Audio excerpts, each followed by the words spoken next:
Hello there. So I'm out here in the forest, and it's been a while since I had a live stream. Typically with my guitar, obviously, but still wanted to do one now and just see what you guys are up to, and just do a little bit of general chit chat. So maybe I can, I don't know if I can show you my view. Nothing super fancy, but it's such a lovely here. I wanted to get out. And yeah, you might recognize this cliff. Actually, I've been sitting here before. But that's how it is here in Sweden, Stockholm, Sweden. And you know, it's things are really wrapping up here for summer. I have two kids and a wife, and especially the kids are going on summer holiday soon, and it's always a bit of a well, I'm always a bit nervous for the summer. It usually turns out okay, but just as you guys know, I have like a 24/7 work, or 7/24. How do you say? 7 days a week, 24 hours per day. It's just I don't really take traditional vacations, so I'm a bit nervous not to find quality time with kids and wife, and that's a concern right now. But as I said, it usually turns out okay anyway.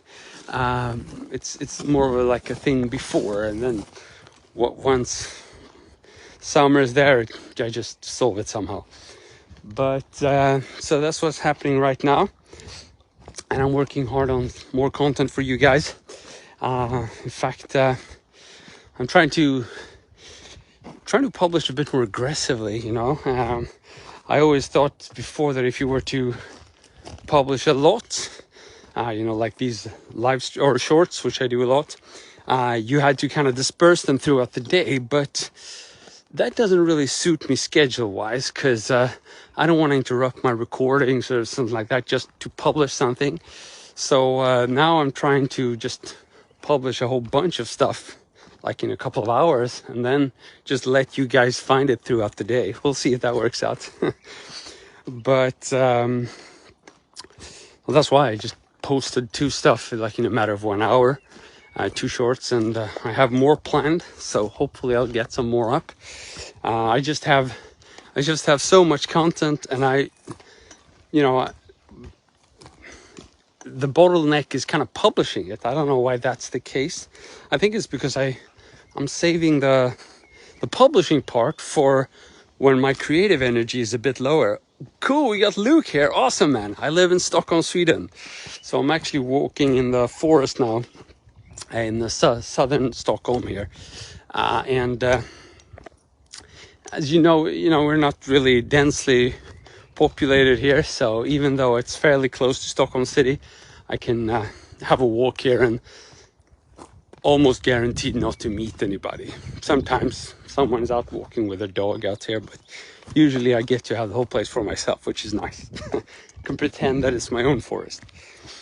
Where do you guys live? Australia. Awesome. Oh, nighttime in Australia. Yeah, I can imagine. Man, I'd love to go to Australia. Never been there in that part of the world. The closest is China, actually. I've been to China once. But Australia, no. That would be cool. And New Zealand, someday. I did have an Australian guy over here. Maybe you know him. Alan Gogol. He's a fantastic acoustic guitarist. He's pretty big on Instagram, Facebook, and all that. So he came over and we had a nice jam. That was like two years ago, I think. 3 years ago, maybe.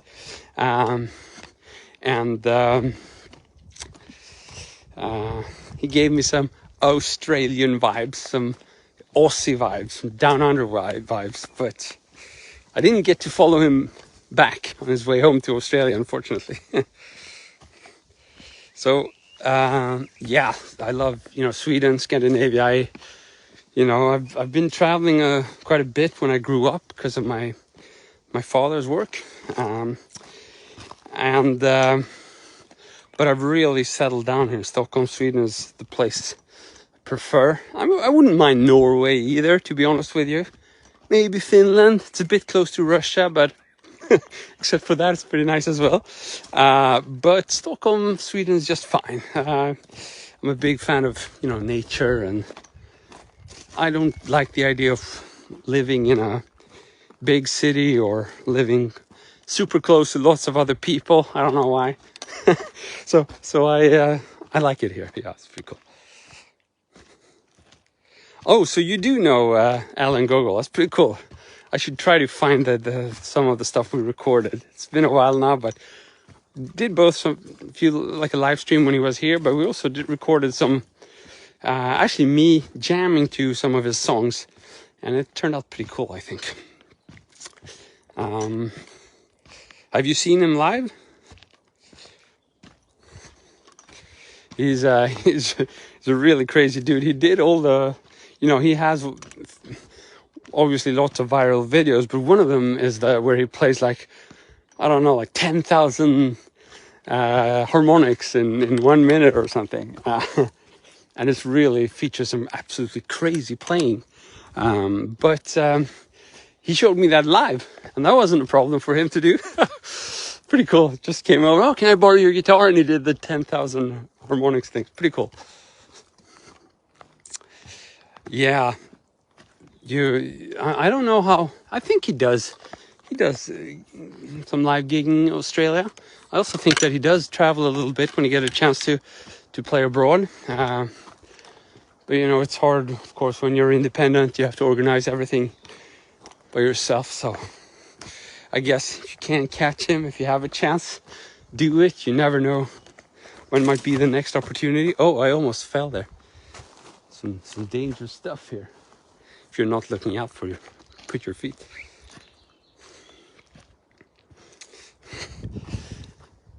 So actually, this is a path I walk quite a bit. I guess in a way it's a little bit boring. I also have an exploring side where I want to explore new stuff, just like in playing guitar and music. But the good thing with taking... Oh, that's a squirrel. Can you guys see that? Squirrel high up the tree. I don't know if you could catch that.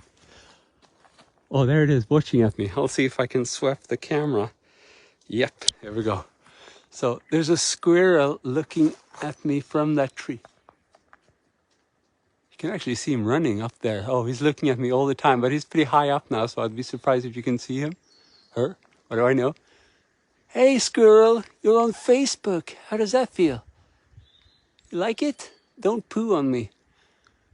He's doing something weird with his tail, so I'm a bit concerned he's preparing to send me a gift from up there. You know, our squirrels here in Stockholm, Sweden are not your typical like New York park squirrels, aka rats. These squirrels are not... Oh, you saw him, Luke. That's pretty awesome. I should become like a nature photographer or something. I mean, what was I going to say? Yeah, the squirrels here are not really the, you know, the kind where they attack you if you don't feed them. Instead, they run away, which I like it that way. I don't want to have like climbing rats all over the place. I did, however, I was at a friend's house, and he had been feeding the squirrels. And you could tell, because that squirrel came up pretty close. Still not like New York park style, but definitely closer than where my comfort limit is. So yeah, it's funny I could catch him in the stream. So I don't know what was I saying? Yeah, I walk the same path here, which might be a little bit boring, but the good thing with doing that is you don't have to tire your brain with decisions. You can just walk, and that means your brain gets more room for thinking about stuff like, you know, what am I going to play next? What can I come up with guitar-wise? And that's pretty cool. And that's why if you had asked me like 5 years ago, I'd say, oh, this is so boring, walking the same path all the time. But now I see the charm in it, because you can really have your brain walk new paths while your feet walk the same path. So it's okay. Cool. Oh yeah, I'd love to visit you in Australia, man. Shepparton, Victoria. What's that? Is it some nature area? Is still can't believe I managed to catch the squirrel for you guys. Make it. We'll see if we can catch some moose as well. Usually this time of the year I don't catch them in this forest, but I ran into them this spring. So if you guys were following my stories, I did publish a few photos with them. And actually I had to just turn around and walk back because it was a mother moose with 2 kids, and they weren't insanely small, so I don't think she would have done anything, but that's when they're aggressive, so you got to be a little bit careful not to just bump into them. But I still think that if I had done that with this one, they would just have ran away. But you never know. We did have a moose started eating from our bushes right in front of our entrance, and since I've been working hard at planting those bushes, I wanted to get rid of the moose. But the moose didn't want to comply. So, we were shouting, we were throwing balls, and the moose started attacking the ball. So I've never really seen an angry moose except for on YouTube, but this was the first time I saw him in reality. So eventually I managed to kind of get around and behind a little bit, slightly behind, and shout, still at a safe distance, of course. And that seemed to do it. It's like the moose got attacked at a two front attack. So my wife was shouting and waving whatever from one direction. I sort of ran and started shouting from the side. And I think that's when the moose decided that, hey, this is not for me. This could be dangerous. That crazy guitarist dude looks unpredictable. He's probably into Steve Vai and stuff like that. So I should leave now. But it took us a few minutes, and I'm sure he got a couple of good bites from our bushes. Cool, we got Amazia here from the Philippines. Awesome, man. So, that's the town you live in. Awesome. Mostly country. Oh, that sounds beautiful. I mean, again, much of the scenery I've seen from Australia is actually from Alan Gogol playing there, because he has these amazing performance videos where he goes out on the countryside, or he just goes out, period, and it happens to be on the countryside, and he shoots these beautiful videos with him playing, and you see the forest or like a stream or the sea, whatever, in the background. It's really beautiful. Actually, that's one thing I'm lacking here in Stockholm, Sweden. I would love there to be more streams. But if you look at the landscape, it's kind of easy to understand why you don't find them here, except for like in springtime. So that's why I'm a big fan of traveling north to Norrland, which is the northern part of Sweden, which is a totally different beast than what we have here in Stockholm. Stockholm is not that different from, Europe, Central Europe. I mean, it is, but not when you compare to Norrland, where you have these high mountains and streams. It's a totally different landscape. So that's what I like.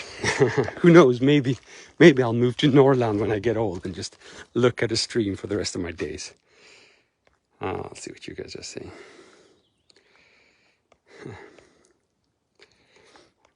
Yeah, so yeah, where were we? Squirrel and moose. Oh, that's what I was gonna say, Luke. If you ever come to Stockholm, Sweden, I'll be happy to guide you around here in the Swedish forests and on the guitar neck, of course. But I can almost guarantee we would meet reindeers here.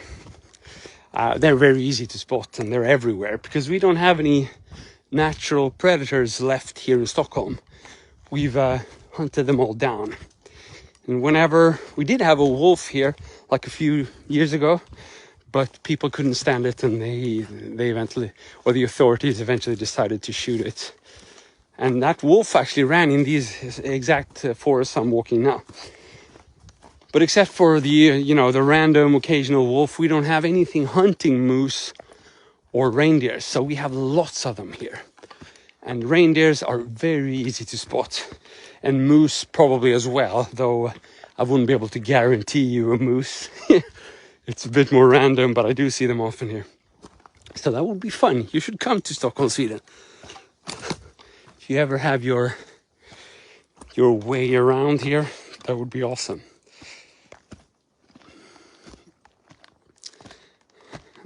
Just thinking if there's anything else to add here. Well, I can tell you guys what I'm working on right now. Like I told you, I've been recording a lot of shorts. You know that. I keep uploading them. As I said, I have a big backlog. I have tons of shorts to post. For some reason, the hardest part right now seems to be find the regular time to upload them, but hopefully I'll get them up. But I've also been recording a new course, which I've had in the making for a very long time. I just waited for the final bits to kind of fall in place, and it's related to, actually the topic doesn't sound that interesting, but I hopefully it should have come across as interesting when I'm done with it, because it's about scalar control and being able to play like any 3-note scale anywhere on the neck in any direction, and basically total freedom as far as, you know, playing these fast runs goes, but specifically looking at 3-note per string. And I think I'm going to call it like total scalar control or something like that. And that's also why you've seen me post some of that content in my shorts recently, and more is to come. That kind of stuff is really cool, and but it's much more difficult than it would seem, right? It's one thing being able to play a scale up and down. Another thing being able to throw in a variation, because as soon as things get uneven on the guitar, that's when you mess up. It's very hard to keep up like the picking motion. You hit the wrong string and you're toast, basically. So what a lot of people do is just to like learn a few runs that they master at a higher tempo, and you know, they use those all the time, and that's fine, you know, for building up towards a solo or a climax. But it's not, I don't think it's very satisfying, because you quickly get tired by those, you know, 4 runs that you mastered. And for me, the charm has always been to improvise, right? To just you know, being able to come up with stuff on the fly, and especially the fast stuff. That's really cool, I think. Gusti, where are you from? Cool to have you here. This is Stockholm, Sweden. So I'm walking in the forest here in southern Stockholm. It's called Haninge. Only 16, okay. But in a few years we'll meet up, if I'm alive. Hopefully, you know. I might be a boomer, but I hope to have a few years left. Oh, Luke, so it's the opposite. Everything is a predator. That's pretty cool. So are they feeding on you guys, or they must have some food? Hopefully they have some grass eaters to prey on. Maybe the predators each eat each other. But then it's always interesting to know who's at the bottom of the food chain. Hopefully not you. You have kangaroos, right? Maybe everybody's eating kangaroos. Sorry, I'm exposing my cliche views of Australia.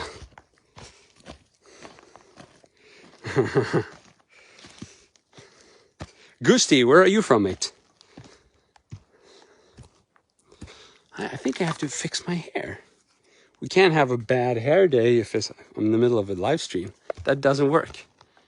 Gusti from Indonesia, awesome. So we have Philippines, Indonesia, and Australia, and Sweden here. That's pretty awesome. Do we have any other countries? Do we have anyone else from Europe?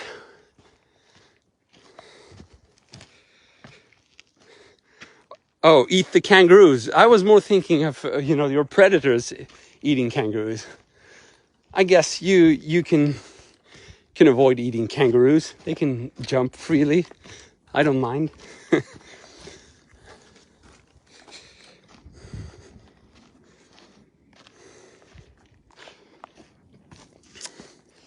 Cool. So yeah, I'm working on that 3-note per string thing, and I don't know. It seems that whenever, you know, I have a private student, we always end up, you know, have a few lessons, and then we end up in like, okay, but how the hell do I play these 3-note per string runs? And that seems to be the main thing, you know. I want to be able to play them up and down wherever I want to. I basically, some example of people who are really good at that, I think Yngve is good at that, because he can do that and he can improvise. And to a certain extent, I guess I could say Paul Gilbert as well. He has a very different approach, but also the thing is, you need a technique that's so versatile. You can play any kind of situation you might encounter, and that's quite a bit when we're speaking about 3-note per string. There are lots of different picking scenarios there that can throw you off the track. And if you want to really be free, you have to have a solution for all of them. You can't just say that, well, I never do that, or I always avoid that. Because if you do that, you can never improvise, right? Because as soon as you run into that specific combination of whatever it is, downstrokes, pick strokes, whatever, string traverse, then you're gonna fail. So it's either everything or nothing if you want to be able to freely improvise with 3-note per string. And I think, without thinking about it, I've been working on this for like 15 years. You know, I started traditional picking, then I went over to economy picking. I stopped doing economy picking. I went back to traditional picking, like alternate picking, and then I started doing legato, and then hybrid picking. And I realized that all of those, they were kind of attempt to find one solution to this problem. And now I realize that all of them are needed to solve the problem. You can't just do it with one technique. And I do feel that I have more freedom now than ever with those kind of runs. So yeah, I'm really hoping for this course to work out the way I wanted to, covering all of that. So that's going to be pretty cool. And I was actually going to record it this morning, or start recording it, but I couldn't because my hand didn't feel completely up to the task. And that's because I had been recorded lots of short runs and promotional stuff for that course yesterday, and they were a bit exhausting for my arm. Recording super shreddy stuff for like 5 hours in a row, that can be demanding on your body, so you got to be a bit careful there. So I decided to take a rest day as far as playing goes today. So how long have you been playing guitar for? Just the way you play is amazing, everything. So wow, man, thanks so much, man. Awesome. It looks clean and simple to me. That's awesome to hear, man. And the reason why it might look simple and effortless is because effortless and relaxed, to me, is the only way I found to be, have freedom when you're playing in solos and improvising and playing, especially playing fast stuff. You can get away with a tense technique, but not if you want to be able to, like I said, just come up with new stuff on the fly, or if you want to be able to shred for a long time. If you're not relaxed, you're going to run out of steam super quickly, especially if you're on the wrong side of 40 like me. Then you're basically screwed if you can't play your stuff with a relaxed technique. Like I said yesterday, I could never have recorded shreddy stuff for like 5 hours in a row. Of course, I took a lot of breaks and stuff like that, but basically the whole morning I recorded that. I could never have done that if I didn't have a super relaxed technique. So it's not only like a necessity to play at all, but it's also probably my number one trick for just being able to play many of these runs, to be totally relaxed when practicing them and when fine-tuning my technique. But even so, with that relaxed technique, after a couple of hours, I was tired for sure. And that's why today I haven't been playing or recording anything. But hopefully tomorrow I'll be back on track. It's not like pain or anything. I never let it come to that point. It's just a feeling of being a little bit tired. And, when you've done this for every day for like 20 years, you start to feel when it's a good day and when it's a bad day. And there's no point in pushing yourself and doing, if it's a bad day, if I'm just going to redo it tomorrow and possibly risk, getting more tired, maybe even getting an injury. So yeah, you just have to listen to your body.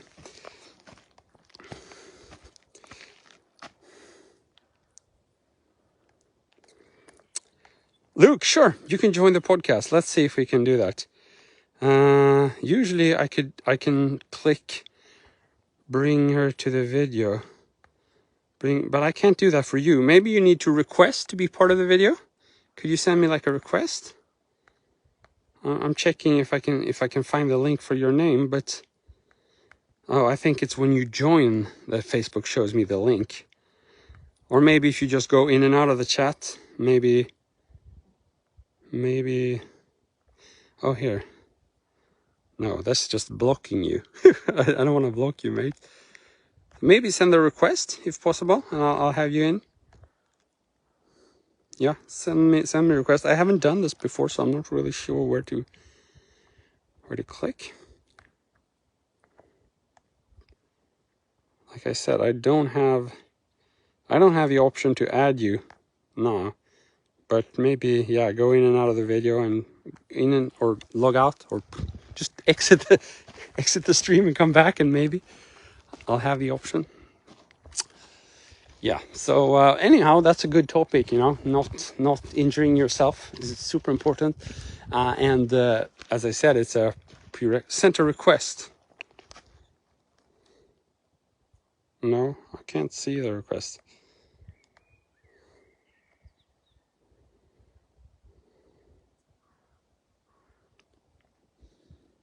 No request. I don't want to go out. Or oh, there. Wait. Ooh, there we have it. So, okay. So now you should have gotten, or you should have been granted access somehow. So that probably means you got the question too. Do you want to turn on your camera and whatnot? Oh yeah, there you are. Cool. There you have it. Hey there, man. Oh, I got to see Luke for a short little while there, but then Luke disappeared. Let's try it again. Luke, we want you back. Want you back. Want you back. That was like an old like boy band song, like Take That or Take Five or whatever their name was. I want you back. I just want you back for good. I don't know if anybody knows what that is these days. I didn't really like it back in the days. I never liked these boy bands. I always wanted a bit more attitude and aggressiveness in the songs, even though, of course, I realize pretty good songs, just so dorky. Okay, so how do we get you back, Luke? Oh, here's another one. Okay, I'll try one more time. Oh, okay. Okay, Luke, I've invited you in again. Let's see. Oh, Yeah, Luke, I can see the contours of you. Awesome, man. oh, there we go. So you have some gears to show us? That's awesome. Yeah, I've got a couple of gears with the camera will flip. There we go. Ooh, So I've got a big fancy Randall. that looks great. So what do you play? Do you play like rock or clean, or what do you use it? Mostly Metallica and Pantera by the Dimebag. Ooh, that must be awesome, Randall. Yeah. So I can imagine you get these pretty nice cleans as well on it, because that's, or like nothing else matters. No, that was like a jazz chorus, I think. What's it called? Roland. Yeah, Roland Cube. No, Randall. I'm confusing Randall and Roland. So I think Randall is more of the high gain stuff then. Yeah, kind of. That's awesome. And you have these Metallica shirts. I can see. Ooh, that Yeah, guitar looks awesome. yeah. It's a Daryl Dimebag Razorback. Oh, wow. Yeah, I'd love one of those. I mean, if you're into Pantera, you just need one of those guitars. They're so iconic to Dimebag. Then I've got my Jackson. Ooh, that looks nice. Oh, very cool. Yeah. I run 4 springs for that tougher kind of feel. Do you have like thicker strings on it? I've run 10 gauge on all of them. Oh, okay, now that's not extreme.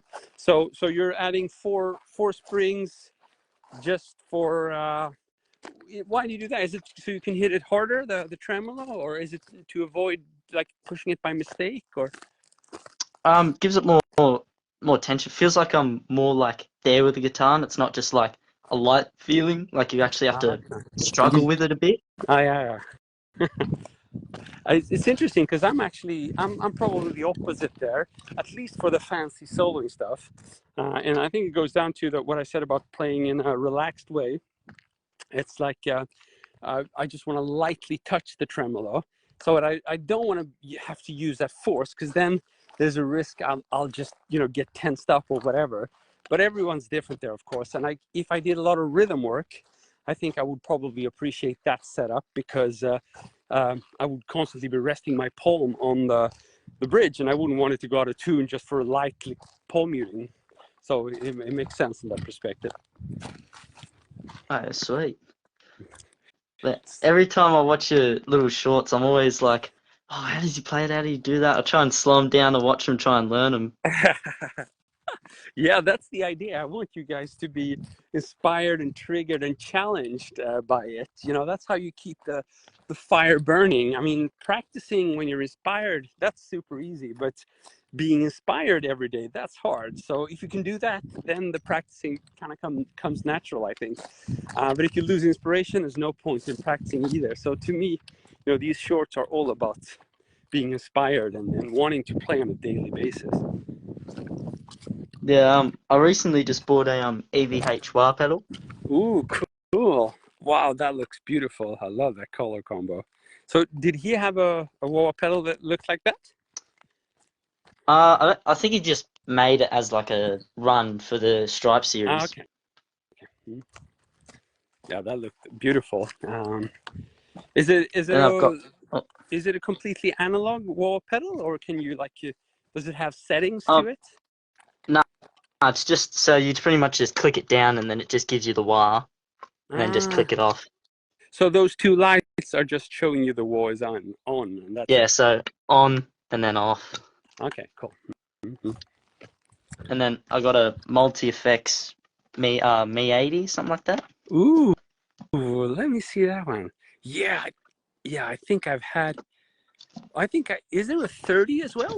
I think I had one of those back in the days, actually. What was it called? Yeah. I had probably the little brother, or like the ancestor of that one. I'm not sure which one. Is it a new pedal or? It's an old one. I think it's like 2010, something like that. Okay, yeah, I probably had mine like 5 or 10 years before that.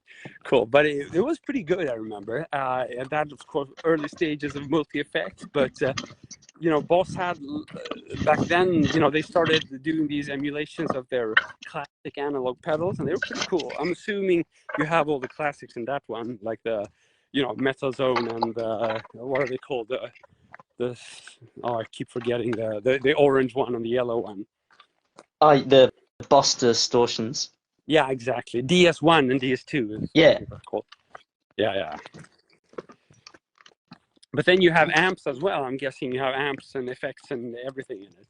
Yeah, I just run to my two channels, just my overdrive, Oh, and I so usually you got just use. pretty much. Okay. So you But just use it I've as always got my distortion. clean tone. Okay.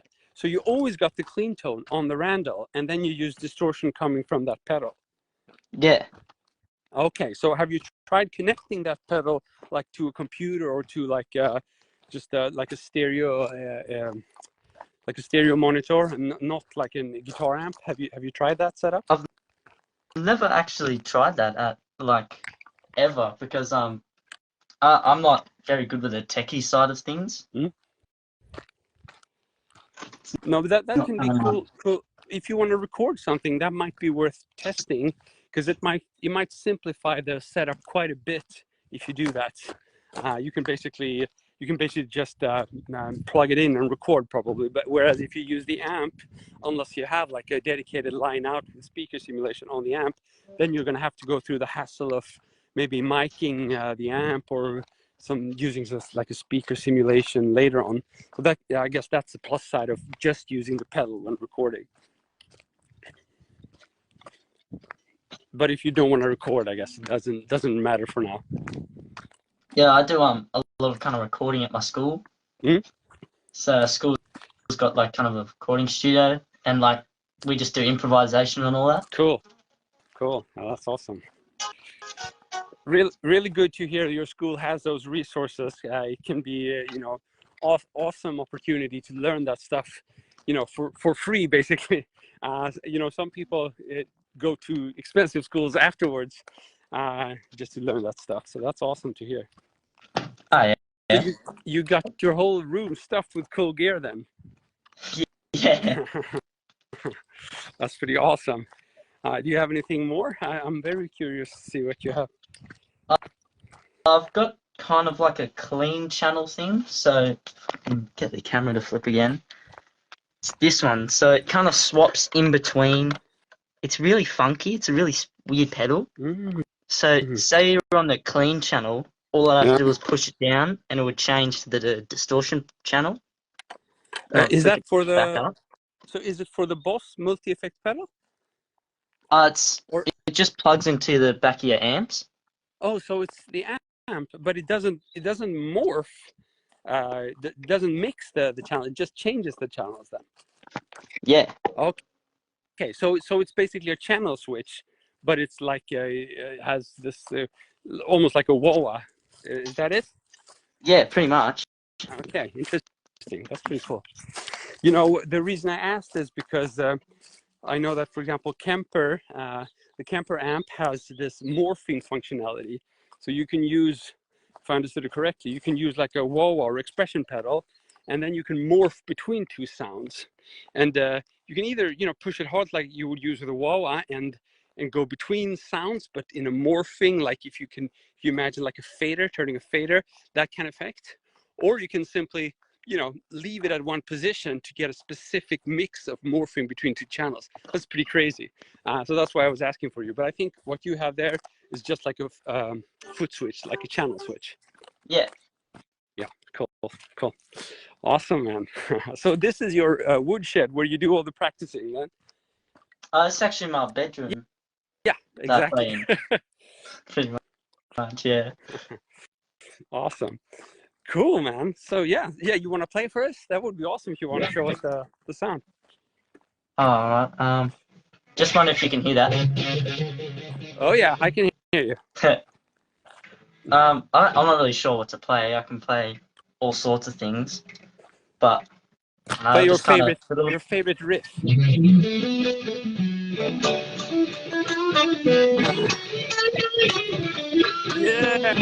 rock and roll. I like it. Awesome. That's good. Of course, I couldn't see your hands, but it sounded great. I'll try and get a better type of view. Mm-hmm. That shows a bit better. Yeah. Looks great. Yeah, I could play a bit more kind of heavier stuff, so kind of like most of the Metallica songs. So like. Yeah.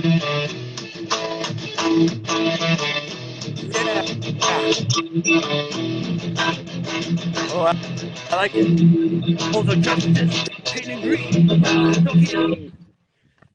Power walls be at your door. Here's the token. Yeah, I'm inspired now. That's awesome. I've recently been trying to learn sweep picking, but that's been an interest and a half. Well, I think that's interesting to show us, maybe not for me, but for everybody else who's struggling. I mean, we have a lot of people who are working on this stuff, and it's a really hassle in the beginning just to get some flow. So if you want to show us, that would be really cool. Oh, I can't really do. My hands aren't really that warm, but every time I try, it sounds pretty average. It's like it's always I can't really sweep that well. Still in the stages of kind of getting that. Yeah. It's pretty rough. No. That looks good. Do it one more time. I can. It's kind of like it's really weird how I play it. I can't do it very well. Cool. So that looks like the first minor position of a minor arpeggio. Is that what it was? Yeah. Yeah, awesome. Yeah, well, that's cool. You can, if you learn to master that stuff, you can then mix it with your like the pentatonic stuff or whatever you showed me first when you were playing, which was more of like a rock solo thing. Yeah. I think it's awesome to throw in one of those sweeps. It instantly takes you takes the solo to a new level of intensity. Yeah, when I like kind of playing. If you've heard "Hit the Lights" by Metallica. Yeah. Like that, like those heavy wah solos. Yeah. Yeah.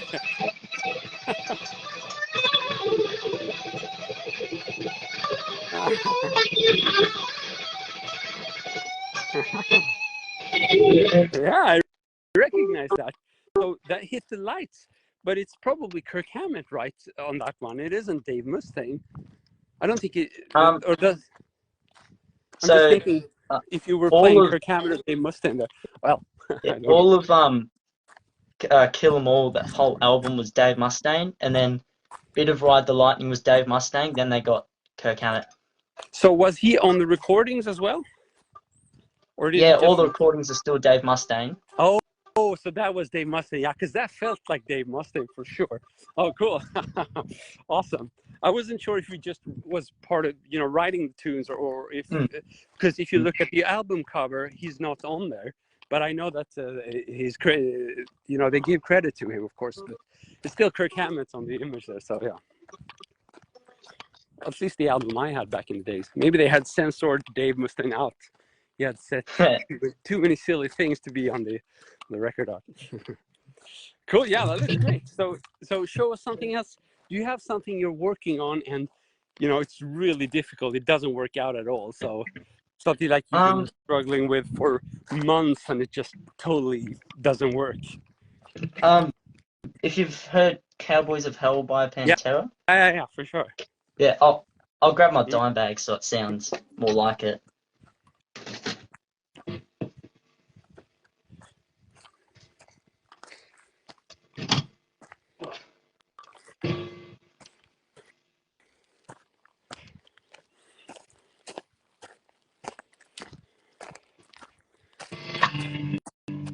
So this has been kind of a long time learning song for me. Like it started out just with the.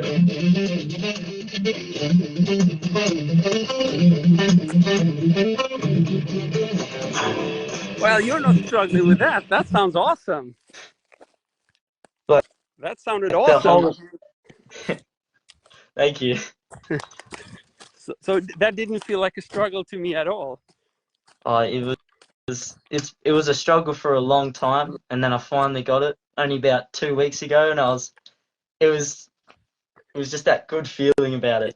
Yeah, I can imagine. That's a really cool riff, The reason I like that one so much is because maybe it's not obvious when you hear it, but he has this kind of swingy phrasing almost with his riffs. And that's kind of unusual if you take like one of the hardest metal bands, at least for the time, and, starts doing these swingy pentatonics as an introduction to that tune. Very cool, very cool. It's Yeah. that's not something you'd expect to hear in a metal track. And I guess that's why he was so cool. He kept mixing all these influences and just created the most beautiful, brutal, I should say, metal out there. Pretty cool. So would you say that's one of your one of your more technical pieces that you master? Yeah, pretty much. Yeah, I think you did a great job there. It looked really good. So are you going to tackle the solo for that one as well? Yeah, I'm slowly progressing on the solo. Obviously, Dimebag solos are on a whole other level than the Metallica stuff.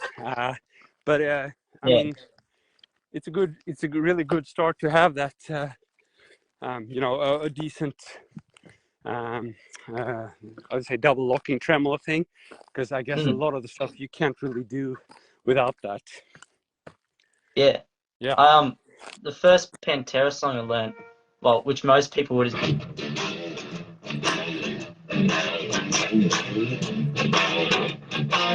Yeah.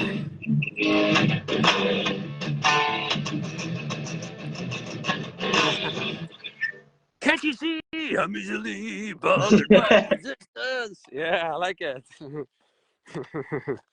I kind of learnt the solo, but I kind of like using wah over solos I'm not really good at, because then it doesn't really sound as bad as it is. So it's like when I do the.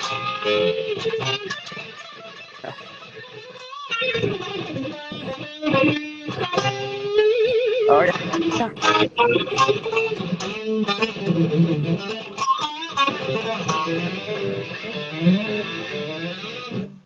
That's really Yeah. kind of all I remember at the moment. Well, that first sustained note with the wide vibrato, you did a fantastic job there at emulating, because that was actually, I think, the most recognizable part. And vibratos are very hard to emulate. Hmm. Really sounded like that. This was it. This part that. No, not that one. So it was a single note thing. Wait.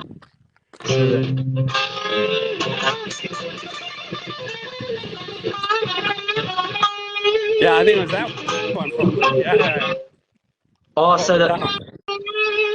I think so. Yeah.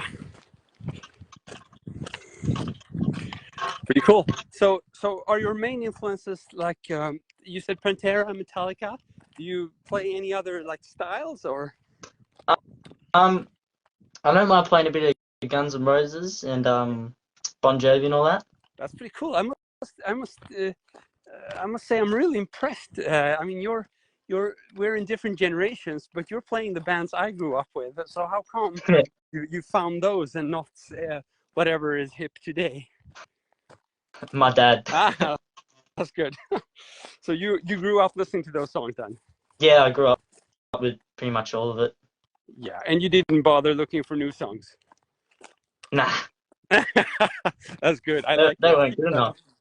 I mean, you can't deny there's something epic about those tracks. You know, I guess today's kids are going to say the same in 40 years, but you know, those are both extremely well written songs and with a lot of character. I mean, all of these bands were super innovative with their Mm. sound and their techniques, and so that's pretty cool. Yeah, but But again, can't forget the Origin band, of course, that played.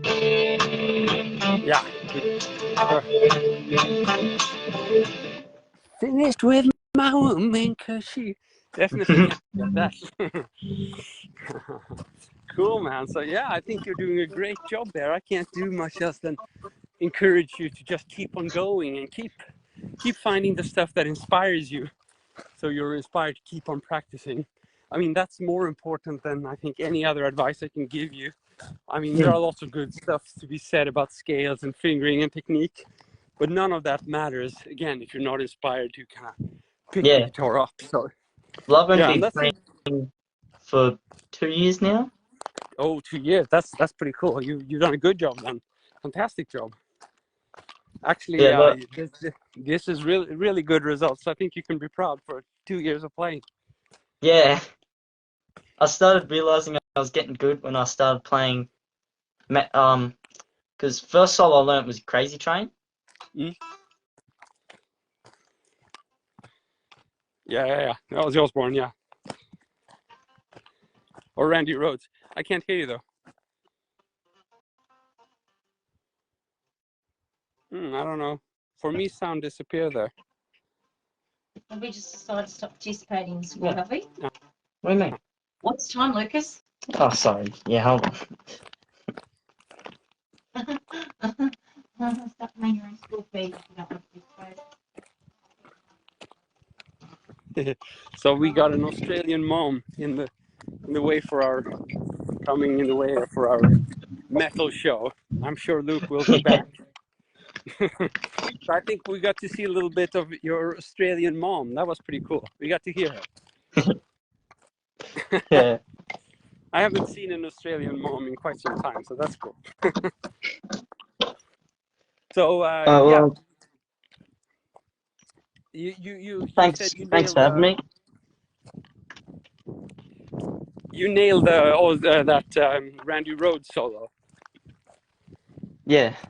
Yeah, that's good. That's good. Yeah, it's a great solo. Lots of cool technique and pretty melodic as well. Nice stuff. Yeah. Cool. Well, thanks for Awesome, having Luke. me. So yeah, Luke, this was awesome, and keep on playing. You're doing really good. So I hope to see you again in one of the coming live streams. Yeah, thank you. Have a good one. See ya. Cheers. So.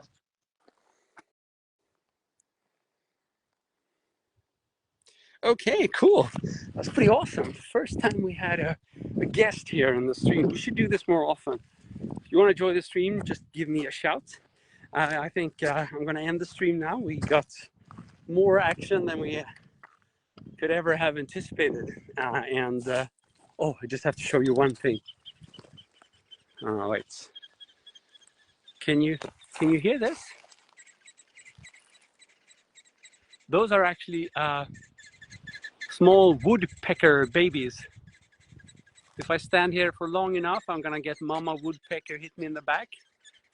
But you can hear, they really want their food. And you can see the hole there. Okay, so with that, I'm gonna end the stream. Thank you all for tuning in. Have a good one. See ya. Cheers.